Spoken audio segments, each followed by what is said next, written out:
বিসমিল্লাহির রহমানির রহিম। একাদশ শ্রেণীর ছাত্রীবৃন্দ, আশা রাখি তোমরা ভালো আছো, সুস্থ আছো। তোমাদের সামনে আজ আবার হাজির হলাম। তো আসো আমরা লেখাপড়ায় চলে যাই। নিশ্চয় এর মধ্যে তোমরা খাতাপত্র নিয়ে বসে গেছো। তো তোমরা তোমাদের মোবাইল থেকে আজকের ক্লাসটা শেয়ার করে দাও, যাতে অন্যরাও দেখতে পারে। তো আমরা এর আগের ক্লাসটায় অংশীদারি ব্যবসা শুরু করেছিলাম। সেখানে অংশীদারি ব্যবসা কী সেই সম্পর্কে তোমাদের ধারণা দিয়েছি। আজকে একটু রিপিট করে সামনের দিকে আগাই। অংশীদারি ব্যবসা কী? মুনাফা অর্জনের উদ্দেশ্যে দুই বা ততোধিক ব্যক্তি স্বেচ্ছায় একত্রিত হয়ে একটি চুক্তির মধ্য দিয়ে যে ব্যবসা গঠন করে তাকে অংশীদারি ব্যবসা বলা হয়। আর এর আগের ক্লাসটা অংশীদারি ব্যবসা সম্পর্কে তোমাদের বেশ একটা ধারণা দিয়েছিলাম। আজকে আমি একটু রিপিট করলাম। আজকে আমাদের আলোচ্য বিষয়টা হবে অংশীদারি ব্যবসায়ের বৈশিষ্ট্য। তার আগে আরেকটু বলে নেই, অংশীদারি ব্যবসা পরিচালনা করতে সকল অংশীদার মিলে এটা পরিচালনার জন্য যে মূলধন দরকার হয় সকল অংশীদাররা মিলেই সেটা সরবরাহ করে। মুনাফাটা তারা সমান হারে অথবা অংশীদারি চুক্তি মোতাবেক বন্টন করে নেয়। আর 1932 সালের আইন অনুসারে বাংলাদেশে অংশীদারি ব্যবসা পরিচালিত হয়। অর্থাৎ সহজ কথায় যে অংশীদারি ব্যবসাটা কি, এটা তোমাদের এখান থেকে একটু ডিটেলস করে মনে রাখতে হবে। দুই বা ততোধিক ব্যক্তি স্বেচ্ছায় একাত্রে মিলিত হয়ে মুনাফা অর্জনের উদ্দেশ্যে একটি চুক্তির মধ্য দিয়ে যে বৈধ ব্যবসা গঠন করে তাকেই বলা হয় অংশীদারি ব্যবসা। এসো আমরা আজকের আলোচনা করব অংশীদারি ব্যবসায়ের বৈশিষ্ট্য। আমি একটু বোর্ডে লিখে নেই, তোমরাও পয়েন্টগুলো তুলে নাও। আমি অংশীদারি ব্যবসা এখানেই লিখি, অংশীদারি ব্যবসায়ের বৈশিষ্ট্য।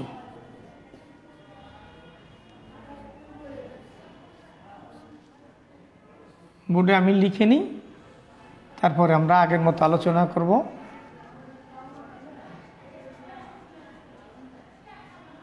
সহজ গঠন,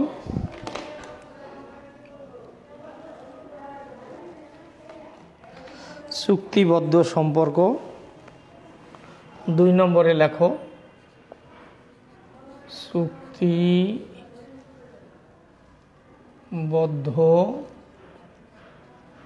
সম্পর্ক। 3 সদস্য সংখ্যা।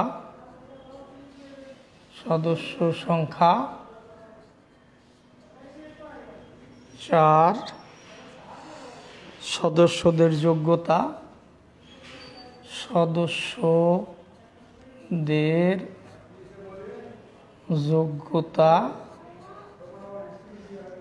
5 মূলধন সরবরাহ। মূলধন সরবরাহ। 6 দায়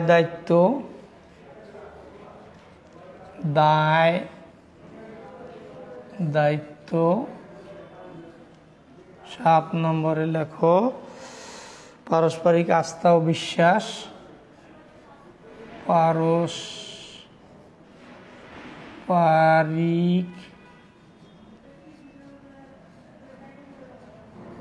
আস্থা ও বিশ্বাস।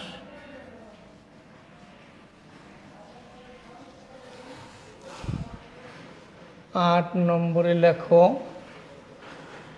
লাভ লোকসান বন্টন। লাভ লোকসান বন্টন।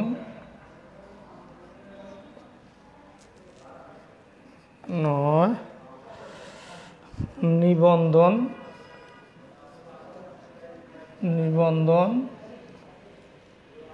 10 সত্তা 11 মালিকানা হস্তান্তরযোগ্য নয়, মালিকানা হস্তান্তর যোগ্য নয়, ব্যবসায়ের আয়তন ব্যবসায়ের আয়তন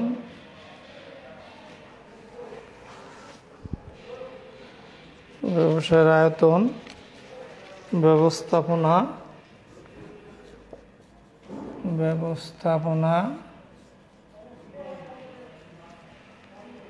ও পরিচালনা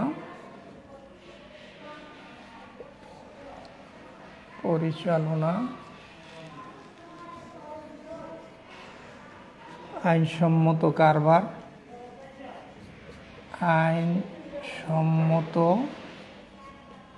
কারবার ওনার হলে স্থায়িত্ব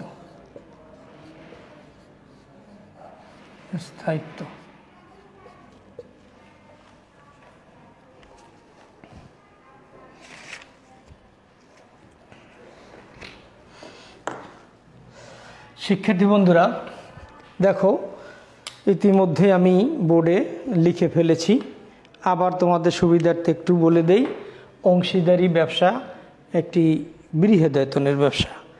এই ধরনের ব্যবসায় যে সকল বৈশিষ্ট্য পরিলক্ষিত হয় তা আমি বোর্ডে লিখে দিয়েছি। কেমন দেখো তোমরা, এখানে আছে অংশীদারি ব্যবসার বৈশিষ্ট্য: সহজ গঠন, চুক্তিবদ্ধ সম্পর্ক, সদস্য সংখ্যা, সদস্যদের যোগ্যতা, মূলধন সরবরাহ, দায় দায়িত্ব, পারস্পরিক আস্থা ও বিশ্বাস, লাভ লোকসান বন্টন, নিবন্ধন, সত্তা, মালিকানা হস্তান্তরযোগ্য নয়, ব্যবসায়ের আয়তন, ব্যবস্থাপনা পরিচালনা, আইনসম্মত কারবার, লাস্টলি স্থায়িত্ব।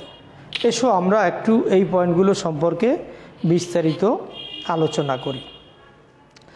তো এখানে তোমরা দেখতে পাচ্ছ যে অংশীদারি ব্যবসায়ের বৈশিষ্ট্যগুলো কি। প্রথমে আছে সহজ গঠন। এর আগে একটা চ্যাপ্টার আমরা পড়েছিলাম এক মালিকানা ব্যবসা, সেখানেও গঠনের কথা আছে, এখানেও আছে একই রকম। অংশীদারি ব্যবসা গঠন করা খুবই সহজ, এই ধরনের ব্যবসা গঠন করা কঠিন না। 2 বা ততোধিক ব্যক্তি মিলে একটা চুক্তির মধ্য দিয়ে এই ধরনের ব্যবসা গঠন করতে পারে। এইখানে আইনগত কোনো ঝামেলা নেই। এই কারণে এইটা সহজ যে অংশীদারি ব্যবসা গঠন করতে আইনের কোনো ঝামেলা নাই, আইনের কোনো বাধ্যবাধকতা নাই। শুধুমাত্র দরকার একটা চুক্তি। মনে রাখবা যে একটি চুক্তি লাগবে। এই 2 বা ততোধিক ব্যক্তি স্বেচ্ছায় একত্রিত হয়ে একটা নির্দিষ্ট চুক্তির মধ্য দিয়ে এই ধরনের ব্যবসা গঠন করতে পারে। কোন ধরনের ব্যবসা?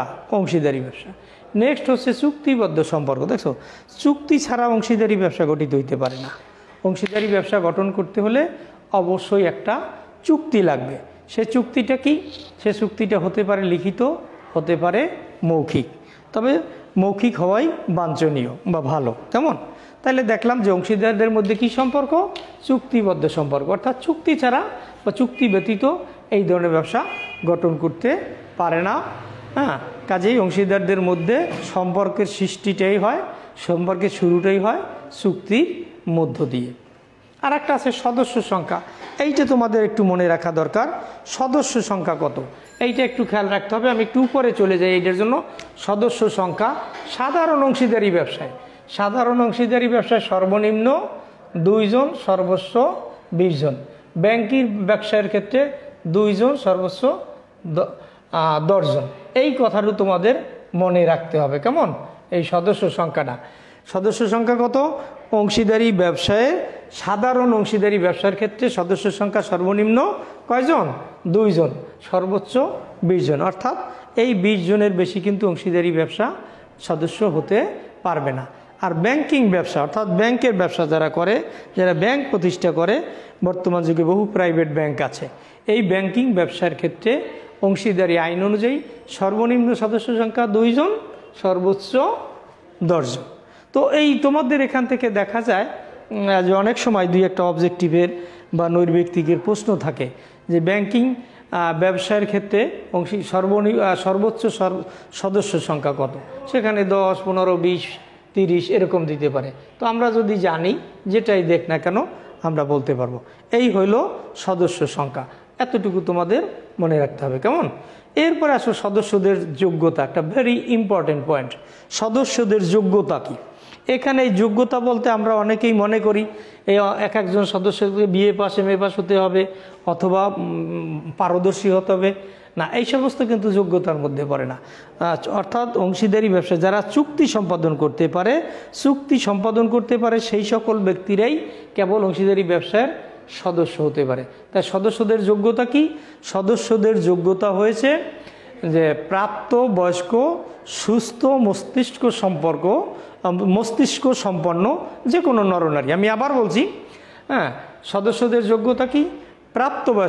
প্রাপ্তবয়স্ক সুস্থ মস্তিষ্ক সম্পন্ন যে কোনো নরনারী অংশীদারি ব্যবসায়ের সদস্য হতে পারে।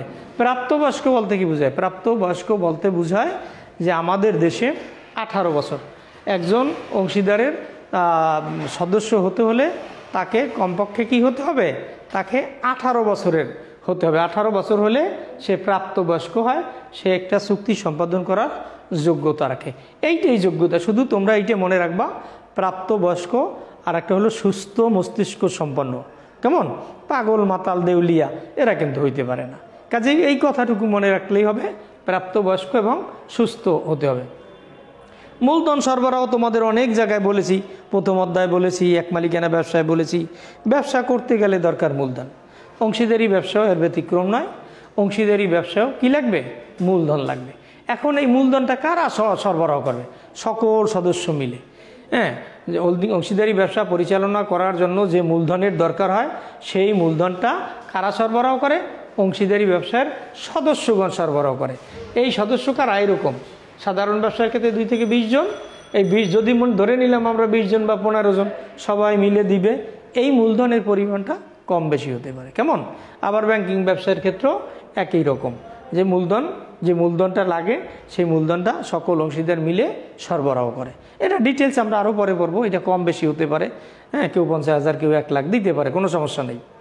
এরপরে আছে দায় দায়িত্বটা সকলেরই সমান, কেউ দায় এড়াতে পারে না, যে ধরনের হোক না কেন প্রত্যেক অংশীদারের দায় দায়িত্ব সমান, অর্থাৎ অসীম দায় এটাও। এরপর আর একটা ইম্পর্টেন্ট পয়েন্ট তোমার, সেটা হচ্ছে পারস্পরিক আস্থা ও বিশ্বাস। অংশীদারি ব্যবসায় সদস্য সংখ্যা অনেক। এই ক্ষেত্রে কি করতে হবে?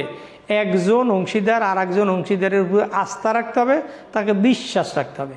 যদি এই আস্থা এবং বিশ্বাস না থাকে তাহলে সেই অংশীদারি ব্যবসা টিকে থাকতে পারে না। হ্যাঁ, কারো প্রতি কোনো সন্দেহ পোষণ করা যাবে না, এবং অন্যের দ্বারাও সম্ভব আমি যেরকম পারি আর একজনও মনে করতে হবে তার পক্ষে এটা পরিচালনা করা, তার পক্ষে এটা সুষ্ঠুভাবে কার্য সম্পাদন করা এটা সম্ভব। এই ধরনের একটা আস্থা এবং তার প্রতি বিশ্বাস রাখতে হবে। তোমরা জানো, এখন যদি আমি ভাবি এই লোকটা ভালো না তা সন্দেহ করি, কোনো কিছু হইলে তাকে বলি, তাহলে পরে সেখানে মনোমালিন্য সৃষ্টি হবে। কাজেই আস্থা এবং বিশ্বাস সম্পর্কে তোমাদের ধারণা আছে। এখানেও যেহেতু সদস্য সংখ্যা অনেক, প্রত্যেকে একে অপরকে কী করতে হবে? একে অপরের প্রতি আস্থা রাখতে হবে এবং বিশ্বাস রাখতে হবে। তাইলে পারস্পরিক আস্থা এবং বিশ্বাস এটা অংশীদারি ব্যবসায়ের একটা গুরুত্বপূর্ণ বৈশিষ্ট্য। নেক্সট আসলে লাভ লোকসান বন্টন। এইটা একটা ইম্পর্টেন্ট পয়েন্ট। লাভ লোকসান বন্টনটা কি? লাভ লোকসান বন্টনটা হচ্ছে যে অংশীদারি ব্যবসা পরিচালনার ফলে এখানে লাভও হতে পারে, অর্থাৎ মুনাফা হতে পারে, নাও হতে পারে, লোকসানও হতে পারে। এই লাভ লোকসানটা বন্টন হয় কি? চুক্তি অনুসারে।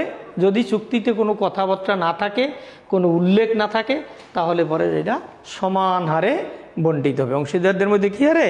সমানভাবে বন্টিত হবে। বুঝতে পারছো তোমরা? চুক্তির মধ্যে ওই যে চুক্তিবদ্ধ সম্পর্ক তোমাদের পড়াইছি, যদি চুক্তিতে উল্লেখ থাকে তাহলে চুক্তি অনুযায়ী লাভ লোকসানটা বন্টন হবে। আর যদি চুক্তিতে এই ধরনের কোনো কথা না থাকে তাহলে সেই 1932 সালের আইন অনুযায়ী সমানভাবে বন্টিত হবে। এ ব্যাপারে আমরা আরও কথা বলবো পরবর্তী পর্যায়ে, তোমরা বুঝতে পারবা। নিবন্ধন রেজিস্ট্রেশনটা কি? অংশীদারি ব্যবসায় 1932 সালের ভারতীয় আইনটা আমাদের দেশেও এখনও বলবৎ আছে।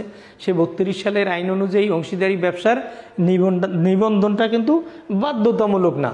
ইচ্ছা করলে অংশীদারি ব্যবসায়ীগণ অংশীদারি ব্যবসা নিবন্ধন করাইতে পারে এবং ইচ্ছা করলে এটা নাও করাইতে পারে। আমরা পরেও এইটা সম্পর্কে আলোচনা করব, তোমাদের জন্য এই পয়েন্টটা কিন্তু গুরুত্বপূর্ণ। অংশীদারি ব্যবসার নিবন্ধন কি সে সম্পর্কে আমরা পরে আলোচনা করব, পরেও আছে। এখন শুধু জেনে নাও নিবন্ধনটা বাধ্যতামূলক না, ইচ্ছা করলে নিবন্ধন করাইতে পারে, ইচ্ছা করলে এটা নিবন্ধন নাও করাইতে পারে। যে কারণটা কি, যদি নিবন্ধন করায় তাহলে কিছু সুযোগ সুবিধা ভোগ করে, আর যদি নিবন্ধন না করায় তাহলে পরে কি হয়, তাহলে ওই সুযোগ সুবিধা থেকে বঞ্চিত হয়।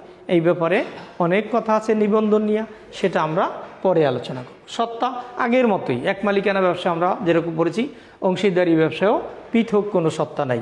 ব্যবসাটাকে, ব্যবসার মালিকদেরকে আলাদা করে দেখা হয় না, অর্থাৎ অংশীদারি ব্যবসায়ের পৃথক কোনো সত্তা নেই। এরপরে আর একটা দেখো, মালিকানা হস্তান্তরযোগ্য নয়। এই একটা বৈশিষ্ট্য, অংশীদারি ব্যবসায়ের মালিকানা কখনো হস্তান্তর করা যায় না। আমি অংশীদারি ব্যবসার সদস্য, আমার এই অংশটা আমি আরেকজনকে দিতে পারবো না, এটাই হলো হস্তান্তরযোগ্য নয়। অর্থাৎ আমি যতদিন আছি আমি চালাইতে পারবো, আমার এই অংশটা আমি অন্য কাউকে, আমার আত্মীয় স্বজন বা কাউকে এটা দেওয়া যাবে না। এইটা হলো অংশীদারি ব্যবসার আর একটা বৈশিষ্ট্য, সেটা কি, মালিকানা কখনো হস্তান্তর বা হ্যান্ডওভার করা যায় না। ব্যবসায়ের আয়তন, এক মালিকানা ব্যবসায়ের আয়তন তোমরা পড়ছো, স্বাভাবিক, কারণ এটা ক্ষুদ্র, সুতরাং এখানে সদস্য সংখ্যা বেশি, মূলধন বেশি, কাজেই এটার আয়তন বৃহদায়তন। অংশীদারি ব্যবসার আর একটা বৈশিষ্ট্য হচ্ছে এই ধরনের ব্যবসা সাধারণত বৃহদায়তনের হয়ে থাকে বা বড় আকারের হয়ে থাকে। এরপরে আছে দেখো ব্যবস্থাপনা এবং পরিচালনা। অংশীদারি ব্যবসাটা সকল অংশীদার মিলে অথবা সকলের পক্ষে দুই একজন মিলে এই ধরনের ব্যবসা ব্যবস্থাপনা এবং পরিচালনা করে থাকে বা তত্ত্বাবধায়ক করে থাকে। এই হলো ব্যবস্থাপনা এবং পরিচালনা। আর একটা হচ্ছে আইনসম্মত কারবার। এটা ব্যবসা বলতে আইনসম্মত কারবার, অংশীদারি ব্যবসা বলো, এক মালিকানা ব্যবসা বলো, যৌথ মূলধনী কোম্পানির ব্যবসা বলো, যে ধরনের ব্যবসায়ী হোক না কেন, সেই ব্যবসাটা দেশের প্রচলিত আইন দ্বারা বৈধ হতে হবে। এইটাই হলো আইনসম্মত কারবার, অর্থাৎ যে ব্যবসাটা করবে সে ব্যবসাটা বৈধ হতে হবে। অবৈধ কোনো ব্যবসা হলে সেটাকে বৈধ বলে গণ্য করা যাবে না। নেক্সট আসো স্থায়িত্ব। এটা আগের মতোই। স্থায়িত্বটা কি, অংশীদারি ব্যবসায়ের কিন্তু স্থায়িত্বের কোনো নিশ্চয়তা নেই। তোমরা এক মালিকানা ব্যবসায় শিখেছো স্থায়িত্ব, এক মালিকানা ব্যবসায় যেমন স্থায়িত্বের কোনো নিশ্চয়তা নাই, অংশীদারি ব্যবসার ক্ষেত্রেও স্থায়িত্বের কোনো নিশ্চয়তা নেই। এই ধরনের ব্যবসা যে কোনো সময় বন্ধ হয়ে যেতে পারে। কেন বন্ধ হয়, কোনো মালিক, অংশীদারি ব্যবসার কোনো সদস্য যদি মারা যায়, পাগল হয়, দেউলিয়া হয়, তাহলে পরেও এই ধরনের ব্যবসা বন্ধ হয়ে যায়। কাজেই আমরা এতক্ষণ যে আলোচনা করলাম, এই আলোচনাগুলোই হচ্ছে অংশীদারি ব্যবসায়ের বৈশিষ্ট্য। এখান থেকে এর মধ্য থেকে দেখবা তোমরা অনেকটা সুবিধা এবং অসুবিধার মধ্যে অনেক পয়েন্ট আছে, অথবা সুবিধা অসুবিধা বললে সেখান থেকেও বৈশিষ্ট্যের কথাবার্তাগুলো জানা যায়। কাজেই এখানে যে কয়েকটা কথা বললাম, এখান থেকে ছোট্ট ছোট তোমাদের প্রশ্ন থাকে, এগুলো একটু খেয়াল করবো, আমি পরেও আলোচনা করব। যেমন চুক্তিবদ্ধ সম্পর্ক কি, আর অংশীদারি ব্যবসায় সাধারণ অংশীদারদের সর্বনিম্ন বা সর্বোচ্চ সদস্য সংখ্যা কত, সদস্যদের যোগ্যতা বলতে কি বোঝায়, পারস্পরিক আস্থা বিশ্বাস বলতে কি বুঝি, অংশীদারি ব্যবসায় নিবন্ধন কি, লাভ লোকসান কীভাবে বণ্টিত হয়। আমরা যে আলোচনা করলাম তোমরা যদি মনোযোগ সহকারে শুনে থাকো, আমার মনে হয় এখান থেকে কোনো অসুবিধা হবে না। তো ঠিক আছে শিক্ষার্থী বন্ধুরা, তোমাদের সাথে আবার দেখা হবে। তোমরা ভালো থাকো, সুস্থ থাকো, সুন্দর থাকো। আল্লাহ হাফেজ।